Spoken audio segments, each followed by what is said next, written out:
Salam alaikum, Azul Fillaoun, bonsoir.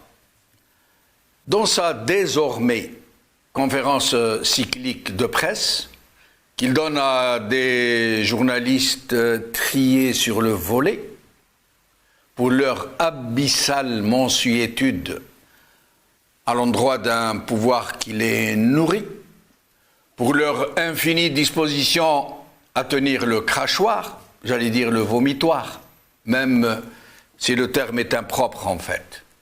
Le président Tebboune, puisqu'il faut lui donner ce titre, même s'il est usurpé, le président Tebboune a déclaré très sérieusement, très fortement, que la qualification de détenu d'opinion est en soi un mensonge du siècle, le mensonge du siècle.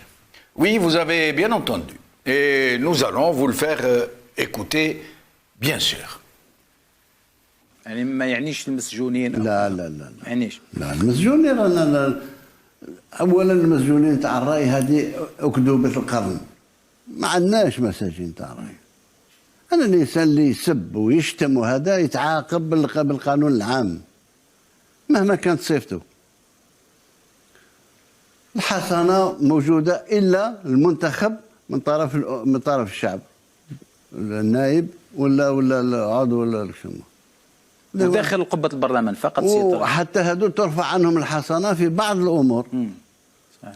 انت الوظيفة تاعك ما يعطيكش حصانة باش تشتم فلان ولا تشتم الأمير عبد القادر ولا تشتم هذا ولا تشتم مؤسسات الدولة ولا لا.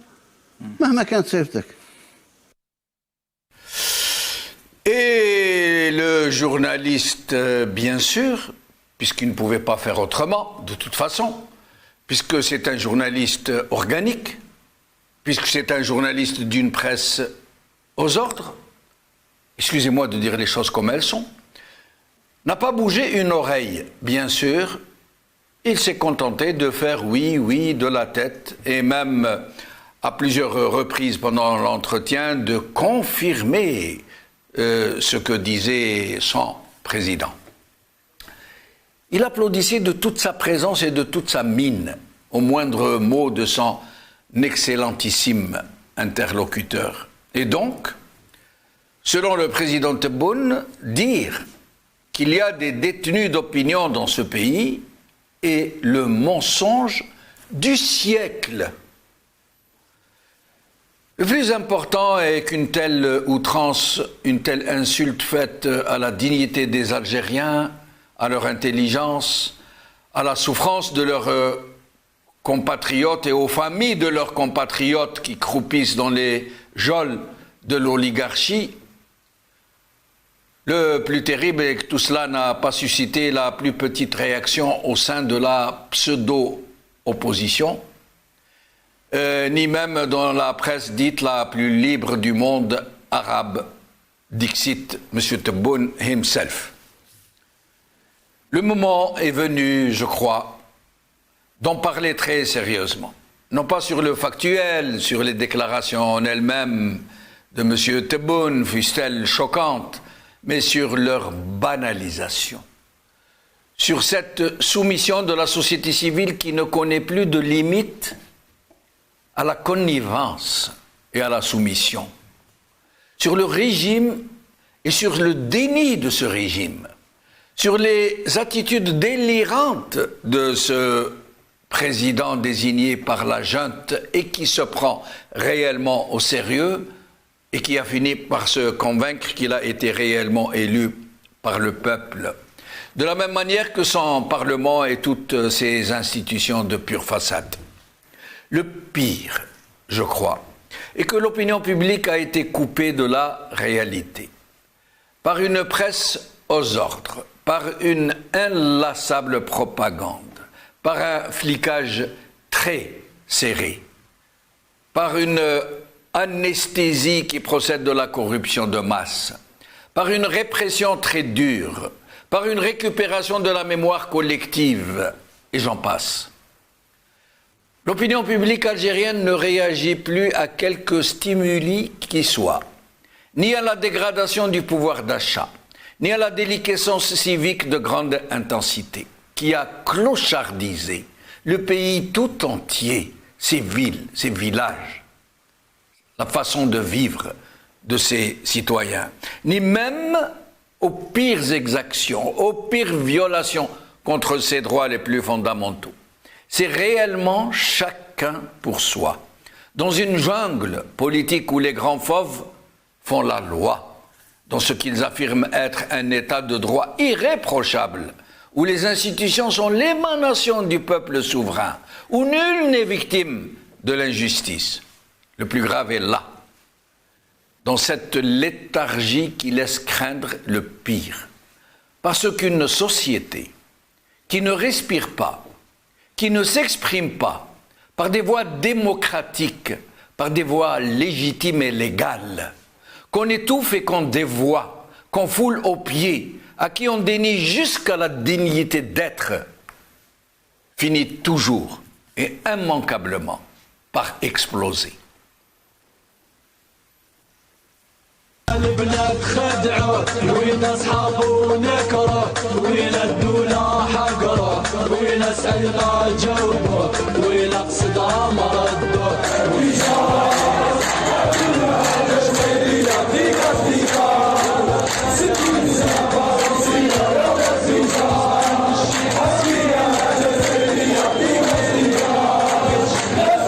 يقول فرم الغرجير الدوالي رجلي كانوا حركة في الجبل ماشي نورمال يا ناس حسوا بينا جوني مارقة نشوفوا بعينينا كي تشوفوا ولاد ليش يا مدهم قاسينين واحنا معروفين Tebboune et son message du siècle. C'est le titre de notre émission d'aujourd'hui et pour en parler, j'ai le plaisir d'avoir avec nous Brahim Younsi, analyste politique, cadre du MDA de 82 à 88, et Fethi Gherres, coordinateur national du mouvement démocratique et social, le MDS. Nous allons commencer par lui. Fethi Gherres, merci d'avoir accepté notre invitation.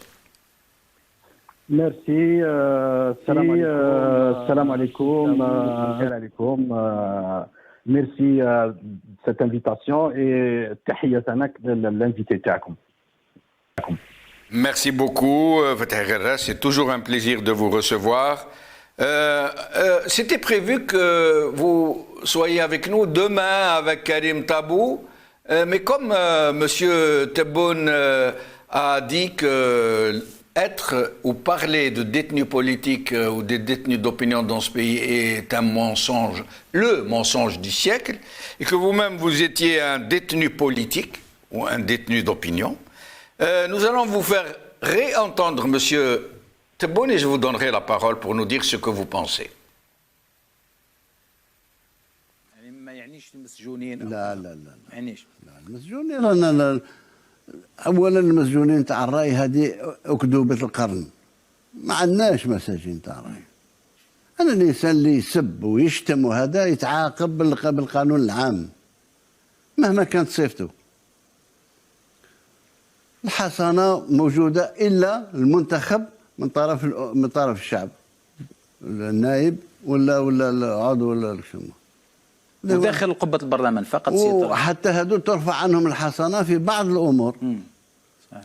انت الوظيفه تاعك ما يعطيكش حصانه باش تشتم فلان ولا تشتم الامير عبد القادر ولا تشتم هذا ولا تشتم مؤسسات الدوله ولا لا مهما كانت صفتك.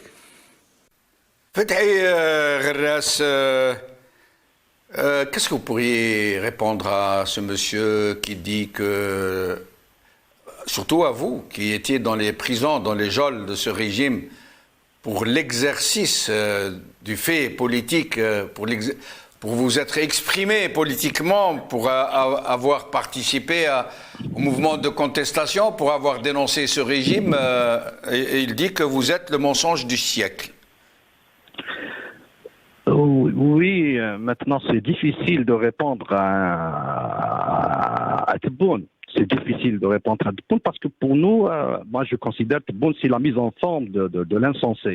C'est-à-dire toutes ces interventions En réalité, ils sont là pour prouver que le pouvoir, le système en place n'a pas de réponse politique aux revendications du peuple algérien. En réalité, il est dans l'infrapolitique. La seule réponse qu'il a, c'est Tebboune et la violence. Et dans les deux cas, on n'est pas dans le politique. Tebboune qui parle du mensonge du siècle concernant les détenus d'opinion, alors qu'il n'y a pas longtemps, il a émis un décret où il parle dans ce décret, il parle d'apaisement, des mesures d'apaisement. Les mesures d'apaisement envers qui? Envers des détenus de droit commun. C'est sûr que ces mesures d'apaisement reflètent une chose, qu'il y a un conflit politique en Algérie et que le pouvoir en place, il veut apaiser les choses, il veut aller vers une forme de, je dirais, oui, apaiser les choses et aller vers quelque chose qui va démontrer qu'il n'est pas dans une réponse musclée par rapport aux revendications des Algériens. Et maintenant, le type, il vient, il remet en cause tout ça, il dit il n'y a pas de détenus politiques. Alors, moi, je dis, voilà, où on émet, ça veut dire le pouvoir, le système, où il met les Algériens.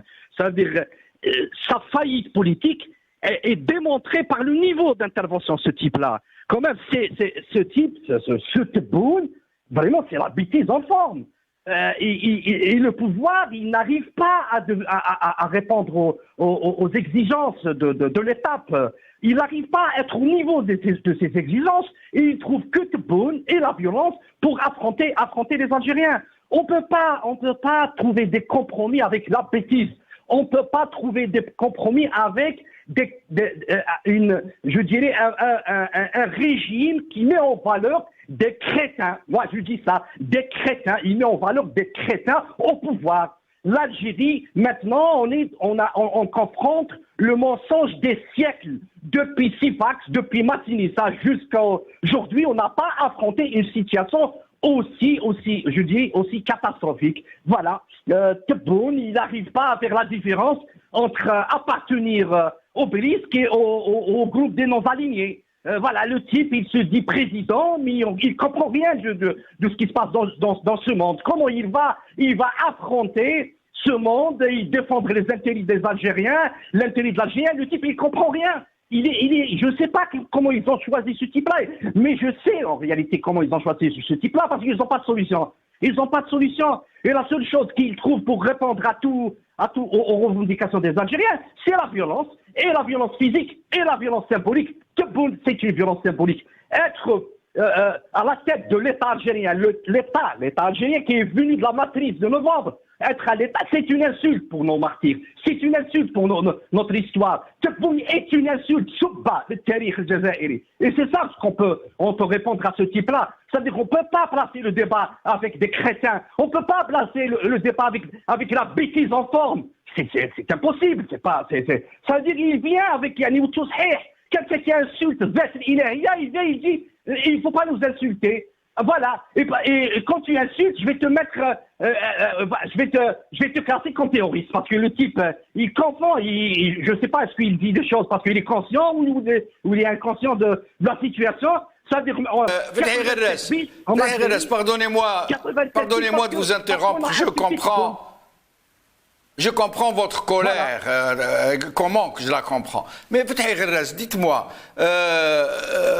et nous allons encore revenir sur ce sujet.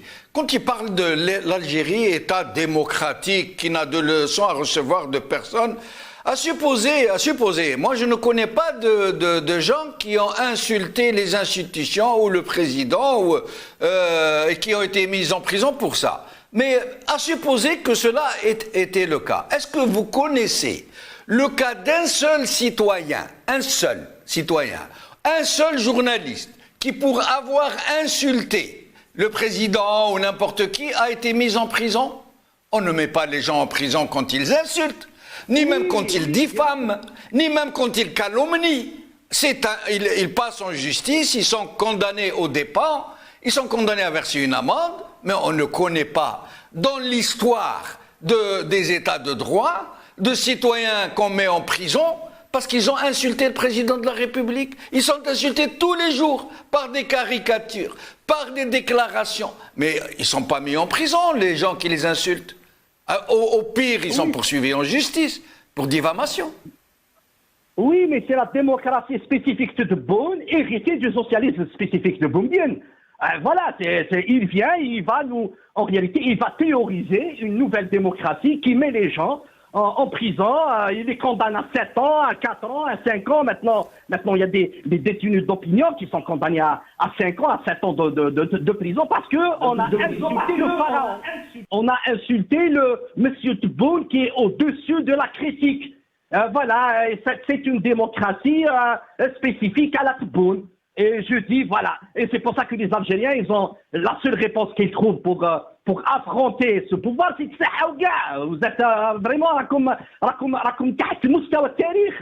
vous êtes dans la préhistoire. Les Algériens, ils sont devenus des acteurs majeurs actuellement des acteurs majeurs dans la scène de l'histoire contemporaine et moderne. Et on a des gens qui nous gouvernent qui sont dans la préhistoire, en place al-Hajari. Voilà, et je dis, voilà, la seule réponse que le peuple algérien va donner à ces gens-là, c'est de continuer le combat pacifique pour installer réellement un État démocratique, réellement démocratique, un État réellement qui est fondé sur le droit, sur quelque chose qui va continuer le combat des Algériens. Pendant 132 ans, on s'est battu contre le colonialisme, on ne va pas se contenter avec ce système, c'est-à-dire c'est une insulte, c'est une contre-révolution, c'est faire marche arrière, vraiment, si on continue avec ces gens-là, voilà, c'est inimaginable.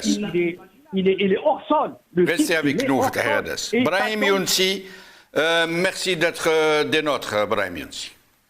Merci beaucoup, merci de m'inviter. Merci. De nouveau. Merci. Vous avez entendu Fethi Gherras et sa grande colère. Je rappelle que Fethi Gherras a été jeté en prison de façon très injuste, très violente, en violation de ses droits les plus élémentaires. Et de s'entendre dire aujourd'hui par le président de la République algérienne démocratique et populaire que le fait de dire même prisonnier détenu d'opinion, c'est le mensonge du siècle. C'est pour ça que je comprends sa colère, Fethi. Brahim Younsi, avant de vous donner la parole, je vais vous faire écouter M. Tebboune sur une autre de ses frasques verbales. Quand il nous parle de Sahafa, écoutez-le.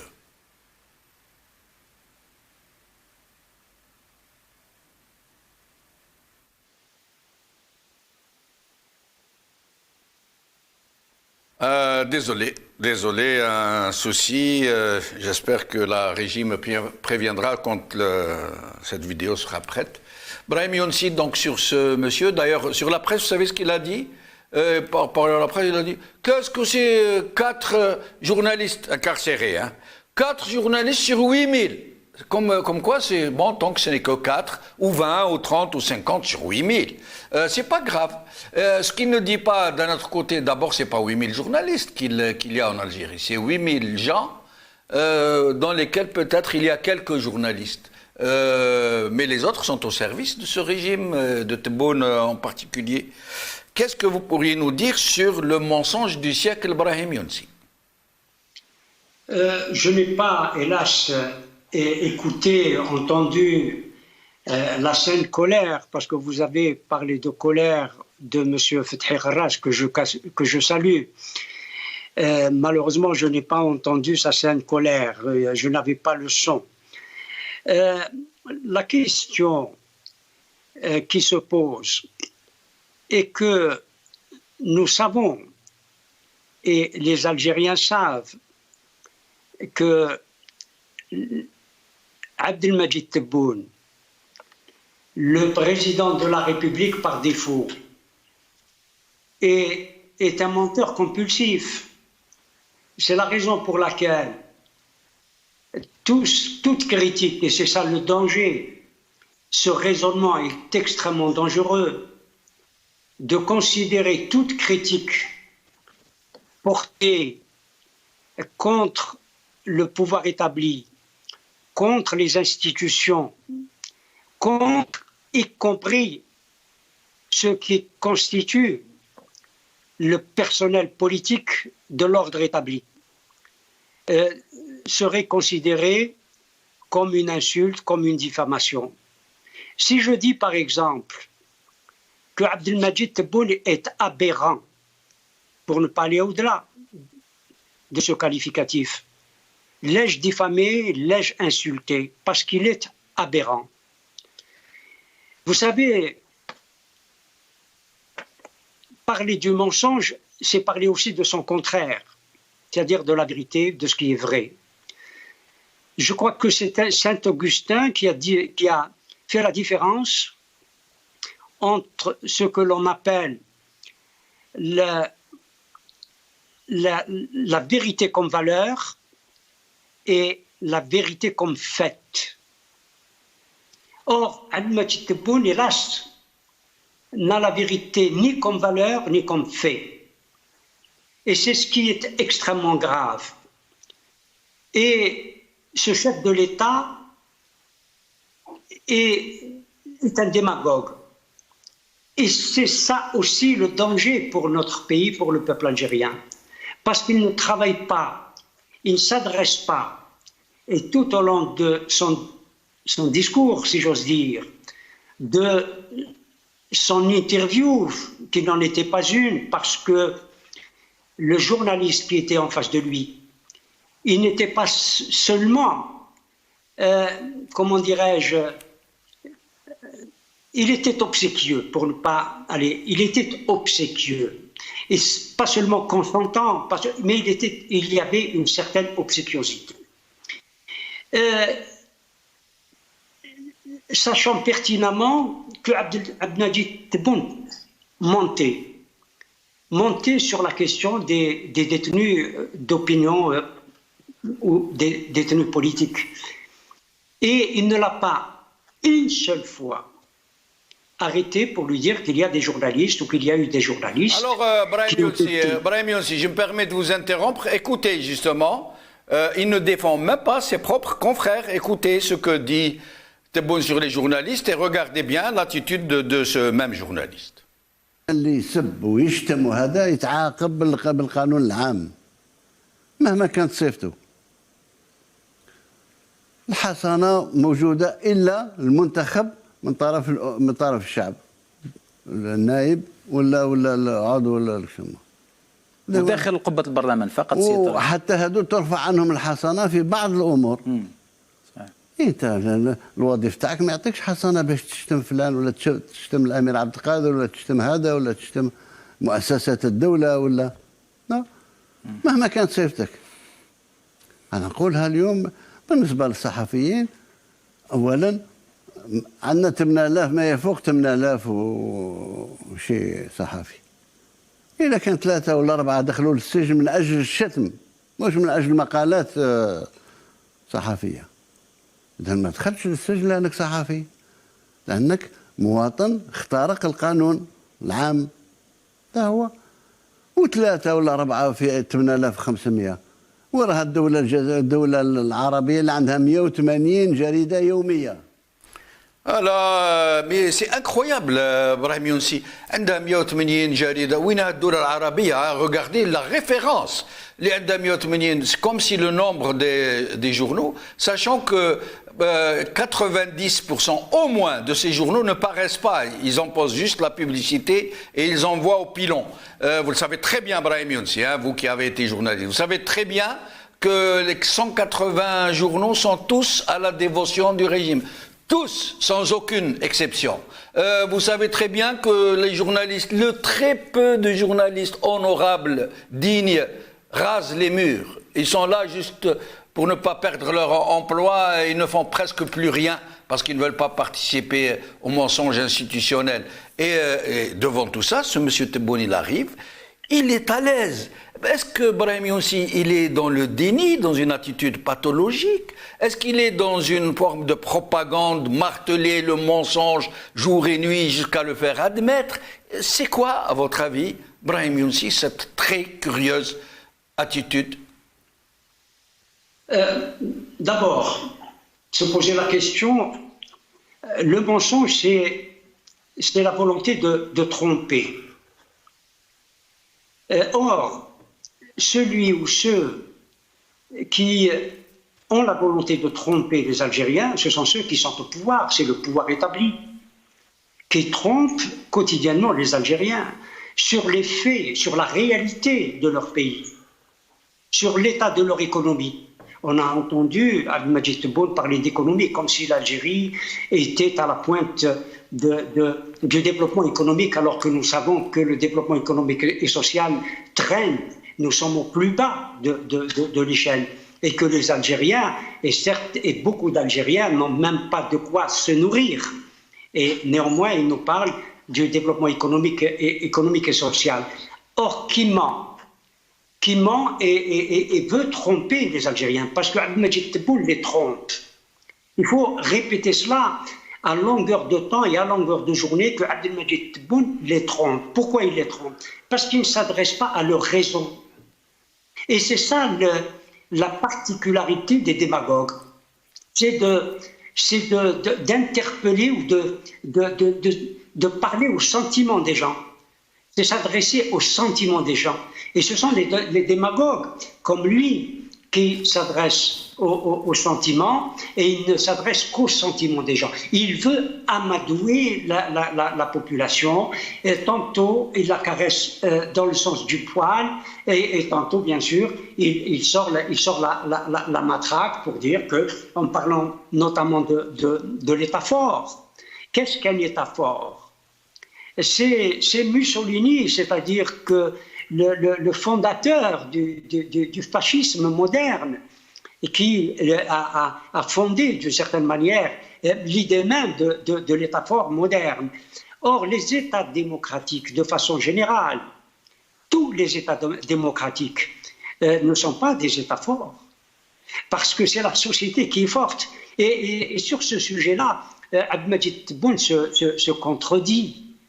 Tantôt il nous parle de l'État fort, et de l'autre côté, il dit aux journalistes, qui lui avaient posé d'ailleurs la question, qu'il est en train de construire une société de contrat. Or, la société de contrat ne peut pas souffrir l'État fort. Et c'est ça aussi sa contradiction.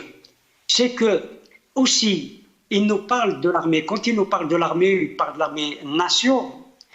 Que cette armée-nation est une armée pacifique.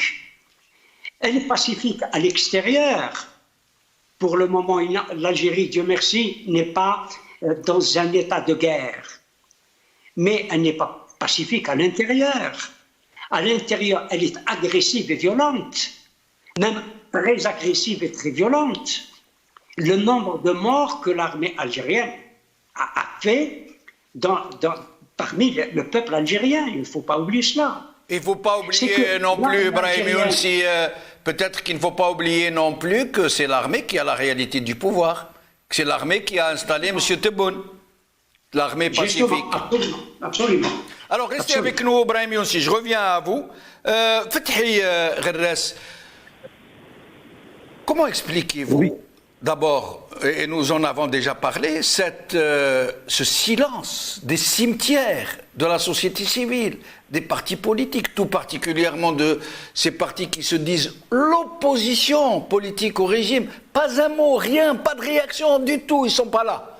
Et comment expliquez-vous aussi, et c'est là, je crois, le plus grave, parce que, à la limite, les partis politiques sont des épiceries politiques qui font leurs petites affaires. Mais le plus grave, à mon avis, est dans cette léthargie de l'opinion publique. Comment l'expliquez-vous? Est-ce que parce qu'elle a été assommée par la répression, par la propagande, par les difficultés de tous les jours, par la dégradation du pouvoir d'achat, ou est-ce autre chose, à votre avis? Fethi Gerres? Il ne faut pas mettre tous les mots dans le même bain. La scène politique en Algérie, elle est divisée en réalité en deux pôles. C'est-à-dire ceux qui sont dans je dirais dans la résistance par rapport à tout ce qui se passe actuellement et les dépassements qu'on est en train de subir par ce pouvoir despotique autoritaire. et une partie qui constitue, je dirais, la clientèle de ce système. Mais je pense que les Algériens, oui, il y a une guerre politique, une guerre qui est menée par le pouvoir, ce pouvoir contre les Algériens. Et je ne pense pas que ce moment, les Algériens ils sont dans l'acceptation de ce qui se passe en Algérie. Et c'est pour ça que le pouvoir, il est conscient de ça. Il continue à emprisonner les gens. Il continue à mener cette guerre contre le peuple algérien. Mais je dirais, ça ne va pas continuer comme ça. Impossible. À un moment donné, les Algériens, ils vont s'exprimer par rapport à ce qui se passe, parce qu'on a eu beaucoup de choses, 3 ans de contestation et d'affrontement avec ce pouvoir. Il y a eu le Covid, il y a eu beaucoup de choses qui ont fait que peut-être le rythme un peu a baissé, et pas au niveau national. On voit ce qui se passe actuellement dans le monde. C'est-à-dire même les contestations qui existaient dans des sociétés, je dirais même plus démocratiques, ou plutôt des sociétés démocratiques, parce que je ne peux pas dire plus, parce qu'en Algérie, il n'y a pas de démocratie, elle est absente. Mais dans des sociétés démocratiques, comme en Europe, les Gilets jaunes en France, ça c'est à un moment, le rythme il a baissé parce qu'il y a eu le passage du Covid. Le Covid est passé par là. Mais je ne pense pas, et je suis sûr que la situation ne va pas continuer dans ce rythme, c'est-à-dire que la situation va évoluer vers un affrontement politique, je dirais, avec ce pouvoir. On ne peut pas continuer avec ces gens-là. Ils sont en train de mener l'Algérie vers l'abîme. C'est ça ce qui est dangereux. C'est-à-dire un pouvoir qui est autiste. Il ne voit pas la réalité de ce peuple. Il ne voit pas la réalité mondiale. C'est-à-dire, non, le peuple, cet État qui est encerclé par ce système n'est pas pacifique par rapport à ce qui se passe dans le monde. Il est soumis. Parce que les intérêts qu'ils défendent, c'est des intérêts d'une caste soumise aux intérêts des grands. C'est-à-dire, voilà, et la seule chose,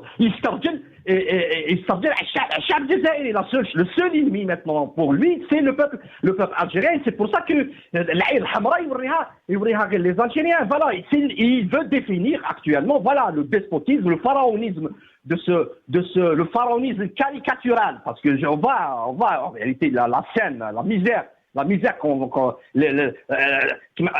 ostentatoire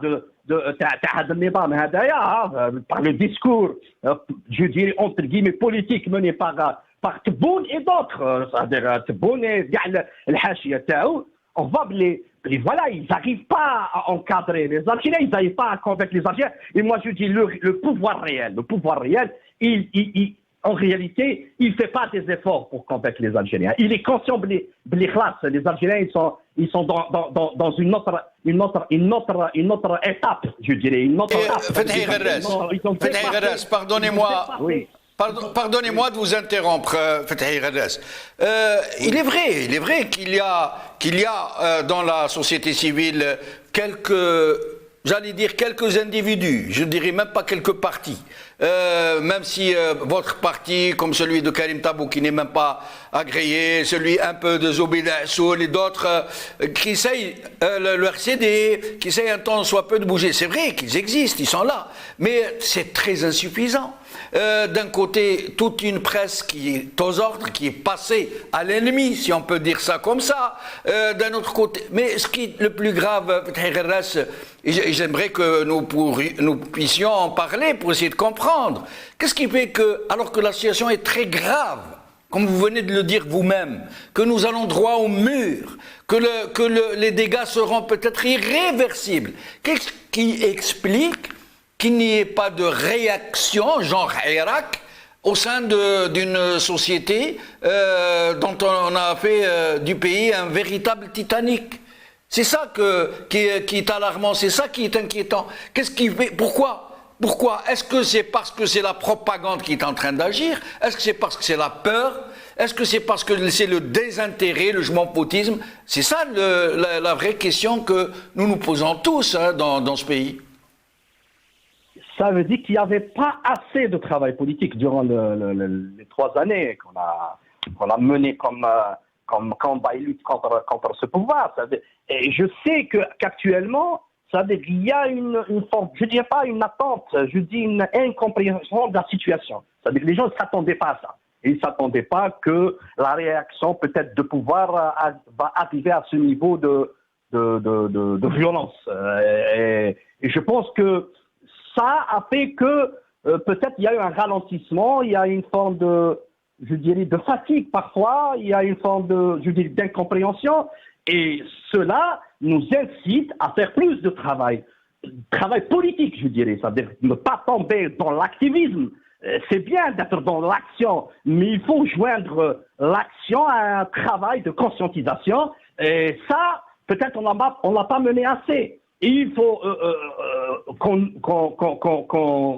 je dirais, il faut rattraper ce retard et faire ce travail dans un esprit collectif, dans un esprit d'unité, et éviter les empoisonnements de ce système, parce que le système, actuellement, le pouvoir, il veut nous empoisonner par certains débats qui vont nous ramener vers l'avant 2019. Ils veulent en réalité nous diviser, créer des faux clivages, créer des peurs, des craintes, et pour en réalité pouvoir installer sa logique, la logique et son pouvoir de fait.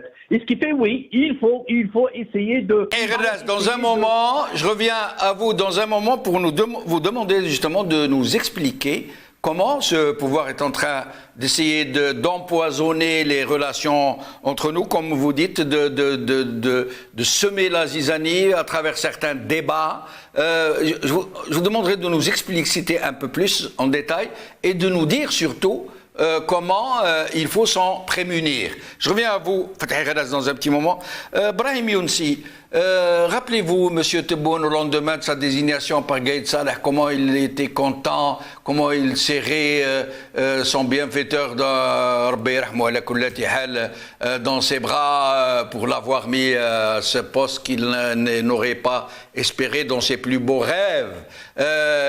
Comment il était tout gentil au début, et regardez l'assurance qu'il a pris maintenant, avec quelle morgue, quelle arrogance, comment il se tient, comment il écarte les jambes, mais c'est... Et alors, écoutez comment maintenant il se permet de parler aux gens dans une conférence officielle de la présidence de la République. Regardez comment il parle, écoutez bien, c'est fort de café, écoutez bien. السيد يمشي باش ياخذ حقه في شباك من شبابيك الإدارية، بلدية ولا ولاية ولا كذا، ومجرد ما يلح في الطلب الآخر يقول له روح، يعني يتزايدوا في الكلام، بعد يقول له روح شكيل تبون. هاد التصرفات هذه اللي تعمر الأحباس ويقول لك حرية التعبير. هاد التصرفات هذه مؤخرا طائرة ماشية من وهران للجنوب 100 مقعد فارغ، شباب كانوا باش يركبوا، تزايدوا في الكلام، قال لهم بلا استغفر الله بلا ربي ما يركب واحد، ومشى الطيارة نصها فارغ. Brahim Younsi, mais c'est incroyable. Il parle de quelqu'un qui s'est énervé, il a dit roh tshkil tebboun. يقول له ها كيف يتعمروا الحباس. Ça veut dire le fait d'insulter Tebboune, tu vas en prison. C'est incroyable. Et puis l'autre, même moi je n'aurais pas dû le répéter, mais il faut. Lui, c'est le président de la République. Il est censé l'être, du moins, qui parle comme ça dans une société conservatrice, très pudique, très attachée à ses valeurs, très pratiquante. Brahim Younsi. Vous savez, du point de vue de son langage, de sa rhétorique et de son comportement, il a montré qu'il était quelqu'un de primaire. C'est ça aussi le chef de l'État algérien aujourd'hui. Celui qui est à la tête de l'État algérien est quelqu'un de primaire, de très primaire. Et comment gérer quelqu'un qui est à ce point primaire. Je crois que j'ai entendu Fatih Gharas parler d'action et le travail qu'il faut faire. C'est vrai qu'il y a un gros travail qu'il faut faire. Mais ce pouvoir établi à Alger ne connaît qu'un seul langage, pas celui de Tebboune, qui est un langage, je le répète, primaire, mais il ne connaît que le langage des rapports de force. Et hélas, même les États étrangers avec lesquels l'Algérie a des relations disent que le pouvoir d'Alger ne connaît que les rapports de force. Il faut absolument créer un rapport de force. Et c'est à ceux qui sont... Parce qu'il y a des détenus politiques, il y a des prisonniers politiques en Algérie, mais il y a aussi une autre catégorie de la population algérienne, que sont les exilés politiques. Si certains ou ceux qui interviennent sur le champ politique à l'étranger étaient en Algérie, ils seraient aujourd'hui en prison. Et il y a des milliers d'exilés politiques dans le monde entier et qui agissent pour changer le système politique algérien, pour passer d'un système autoritaire à un système démocratique. Vous savez, il m'est venu à l'esprit il y a un instant, parce que nous parlons aussi de ce que Abdelmajid Tebboune n'a pas nommé de cette façon-là, mais des offenses qu'on ferait au président de la République. Il y a quelqu'un, un Algérien, je crois qu'il était comment on appelle ça, un enfant de l'école de Coléa, des cadets de la Révolution. Quelqu'un qui était un cadet de la Révolution, bien entendu, qui avait terminé son cycle, qui avait été accusé d'avoir offensé le président de la République, qui était Benjdid à cette époque-là, je crois. Et il a été empastillé, il a été emprisonné et torturé. Et il a écrit un livre. Il a écrit un livre qui est sorti au début des années 80, qui s'appelle « Offense à président ». Je suis sûr du titre, mais je crois que l'auteur s'appelle Ould Ahmed. Et quand j'ai lu ce livre-là, au moment où il était sorti, c'est-à-dire au début des années 80, j'étais effrayé par ce qu'il disait, ce qu'il écrivait, et par les tortures qu'il avait subies. Et il y en a d'autres. Mais celui-là, pour avoir, semble-t-il, ce qu'il bien sûr niait, avoir offensé de comment et pourquoi, je ne sais plus, mais il a été quand même torturé et mis en prison pendant plusieurs années. C'est dire qu'il faut absolument, effectivement, que s'il y a des partis politiques en Algérie, ou ceux qui se considèrent comme des partis politiques, qui devraient, j'allais dire, mutualiser leurs efforts pour renverser le rapport qui, pour le moment, du point de vue de la force, est en faveur du pouvoir. Il faut absolument que ce rapport de force soit inversé et que la population prenne conscience que c'est en inversant le rapport de force qu'elle arriverait à instaurer un système démocratique comme elle le veut et comme la révolution du... Brahim Younsi, pardonnez-moi de vous interrompre, comme on arrive bientôt à la fin de l'émission, j'ai besoin de vous poser une question. Est-ce que vous avez entendu M. Tebboune parler du fameux BRICS auquel l'Algérie va adhérer ou qui a déjà fait sa demande d'adhésion? Et là où personne n'a rien compris à ce qu'il dit, pour voir l'état d'improvisation de ce monsieur, où il parle de « c'est notre nature, nous, pays non alignés, de faire partie de ce genre de dynamique économique ». Alors que le BRICS, ça n'a rien à voir avec les pays non alignés. C'est d'ailleurs, c'est une dynamique où il n'y a ni les États-Unis ni aucun pays européen. Il y a la Russie, la Chine, l'Afrique du Sud, le Brésil. Qu'est-ce qu'il veut dire par ça, cette contradiction absolument phénoménale, naturelle? Nous sommes naturellement non alignés, donc nous sommes au BRICS. Qu'est-ce que ça veut dire là? C'est très, comment dirais-je, symptomatique de ce qu'est ce pouvoir. Le président de la République algérienne ne fait pas de différence et n'est pas au fait de la géopolitique mondiale. Cela est quand même assez curieux, pour ne pas dire autre chose. C'est dire l'état dans lequel se trouve le pouvoir d'Alger, alors que il a parlé même que l'Algérie ne fait partie ni d'un bloc ni de l'autre bloc. Or que nous savons que le bloc ou le pacte de Varsovie n'existe plus et que les BRICS ne remplacent pas le pacte de Varsovie. Absolument. Même si le pacte existe encore. Et pour intégrer les BRICS, vous savez, il y a 5 ou 6 pays qui attendent d'être intégrés dans les BRICS. On parle des BRICS plus, des BRICS plus.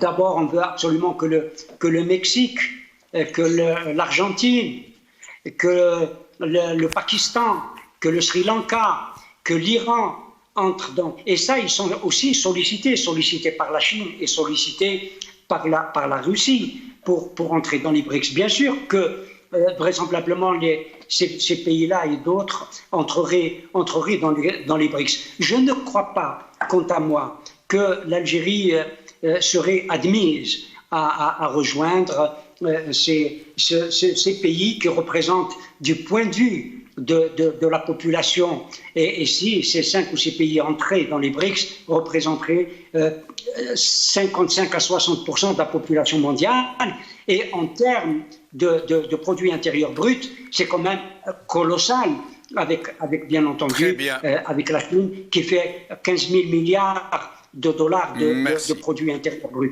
Merci. C'est quand même des pays, alors que l'Algérie n'est pas encore à ce niveau, Très bien.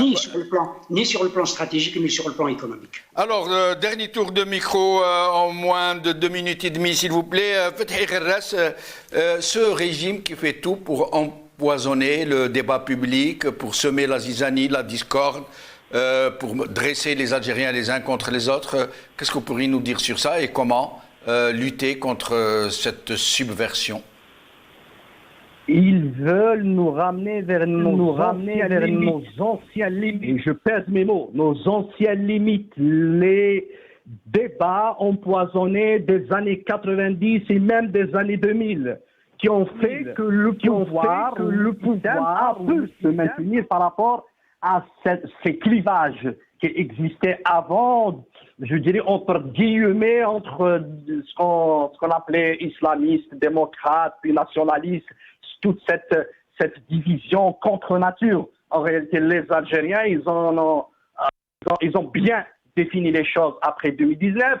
Tout le monde, les Algériens, pour eux, il y a un seul objectif qu'il faut atteindre, c'est la rupture avec ce système et aller vers un État démocratique où toutes les familles politiques et idéologiques peuvent, je dirais, exister, peuvent mener une compétition dans un cadre démocratique et un cadre pacifique. Et c'est ça ce que les Algériens veulent réaliser. Le pouvoir, il veut en réalité nous ramener vers nos démons. Voilà, c'est ça. Ils veulent qu'on reste dans les anciens traumatismes, dans les anciens conflits. Ce qui fait que, parce qu'il n'a pas envie de perdre, c'est ça, il sait qu'il est en train de perdre, il a envie de stopper ce processus irréversible qui est un processus qui va réaliser les aspirations des Algériens depuis toujours, depuis qu'on a commencé à lutter contre le colonialisme. Et je vais finir par une information qui va en réalité élucider la situation actuelle en Algérie. كيفاش الدولة ولات قراوج في يد النظام الدولة تاع تبون مسعود شبالة est convoqué par la police. On ne sait pas pourquoi, mais الحاجة الغريبة c'est qu'elle est convoquée par la police. ماشي la police يجيو للدار. Non, la police يروحوا عند خويا وين là où habite mon frère, يروحوا عنده la police تاع Châteauneuf, ils viennent le convoquer مسعود شبالة chez mon frère. Et puis pour la deuxième fois يروحوا البيرو عند mon père وين يسكن بابا في الحمامات. Et c'est la police تاع الحمامات qui convoque شبالة في دار الوالد soi-disant. Elle est convoquée par le tribunal Bourj Bourg-Rich. Et le résultat, c'est quoi? Ça veut dire en réalité, c'est pas parce que la convocation, l'objectif, c'est pas de convoquer Barkhane Chebala Msaouda, c'est d'actionner, y compris ma famille, et de les tétaniser. Voilà, en réalité, le pouvoir, il utilise, soi-disant, les institutions de l'État algérien pour mener une guerre contre les Algériens. C'est ça qu'il faut expliquer, qu'il faut dire. Ils sont en train de mener une guerre contre les Algériens. Ils veulent nous battre, ils veulent nous soumettre à leurs dictats, à leurs intérêts, à leur logique. À leur logique, c'est la logique patrimonialiste. Ça veut dire quand il parle, c'est lui qui définit ce qui est illicite, ce qui est licite, ce qui est bien pour les Algériens, ce qui n'est pas bien pour les Algériens. Et bien les Algériens, ils veulent aller vers un État démocratique où les Algériens, eux, définissent leurs intérêts, ce qui est bien pour eux, ce qui n'est pas bien pour eux, c'est ça. Merci. En tout cas, toute notre solidarité avec M. Ouda Chebala. Nous ne manquerons pas de suivre de très près ce qu'elle est en train de subir, comme elle a déjà subi, cette combattante, cette véritable moujahda du Hirak, et pas seulement, cette femme engagée, qui n'a pas froid aux yeux, qui vous a soutenu. Rappelez-vous, c'était elle, votre voix, quand vous étiez en prison, et qui a porté votre voix très très fort, en même temps qu'elle portait très bien la sienne propre. Brahim Younsi, si nous finissions sur ce registre, M. Ouda Chebala, qui l'épouse de Fethi Herres, qui vient donc d'être convoquée. Ali Belhaj le disait tout récemment dans une récente émission, j'ai eu le plaisir de le recevoir. Il m'a dit, de toutes les façons, ils sont comme ça, quand ils ne peuvent pas s'en prendre à vous, ils s'en prennent à votre famille. Brahim Younsi. Ben c'est tout à fait vrai. On a suivi effectivement le combat qu'elle a mené pour son époux et le combat politique qu'elle a mené indéniablement. C'est une femme très, très courageuse et qui a affronté ce pouvoir qui aujourd'hui est en train de la harceler d'une certaine manière. Et il y a un harcèlement contre tous ceux qui se battent et qui se battent vraiment contre lui, parce que cette épouse de M. Fethi Herres est une combattante et il sait qu'elle ne reculera pas devant la bataille. C'est quand même cela qu'il faut, à mon avis, dire. D'autre part, si vous me le permettez pour terminer, je suis entièrement d'accord. Et entièrement d'accord, je partage tout en un ensemble avec Fethi Herres sur il faut mettre fin aux années 90. Il faut absolument que l'ensemble des acteurs politiques, quels qu'ils soient, travaillent pour je le répète encore, mais ça c'est mon idée à moi, personne n'a à la suivre ni à la reprendre si elle ne correspond à rien. C'est d'aller vers un rassemblement pour une constituante souveraine du peuple. C'est impératif que tous travaillent pour ce rassemblement et pour la constituante souveraine du peuple. C'est de cette manière-là que nous en sortirons. Et il faut absolument sortir des clivages des années 90 que certains sont en train de remettre dans l'actualité. Cela est nuisible pour le combat démocratique. Merci Brahim Younsi, merci Fethi Herres. Merci à vous, chers amis, d'avoir suivi cette émission. Qawala khair, salama.